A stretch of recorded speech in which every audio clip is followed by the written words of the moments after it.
So you have beautiful eyes, but you can't control them. Not a problem. In object mode, click the eye. Shift S, cursor to active. Okay, first we need to make bones to control the eyes. In edit mode, click the head target, Shift D to duplicate, move it here, and name it eyes. Parent it to the head target, Shift D again, name it eye.L, parent it to the head, right click and snap to cursor. Right click again, symmetrize, and now the bones are in the right place. From here, if you're doing game design, make sure you weight paint them, otherwise you can parent them or use whatever constraint you want. But the basic idea is when the bone moves, the eyes should follow. Now we're gonna add drivers so that when you move the bone, it rotates the eyes accordingly. So under X rotation, right click, add driver, set object to armature, bones to eyes, type to Z location, space to local, and update dependencies. Then right click, copy driver, and under Z rotation, right click, paste driver, right click again, edit driver, change Z location to X location, change var to negative var, and the last thing that you need to do now is to copy the drivers from the left eye to the right.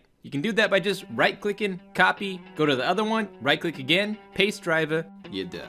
Now, you can still control where the head is facing by moving this bone, but at any point, if you want the eyes to look somewhere else, all you gotta do is move this one. Hope that helps. If you enjoyed this video, please don't forget to like, subscribe, and ring that bell. Hope you have a fantastic day, and I'll see you around.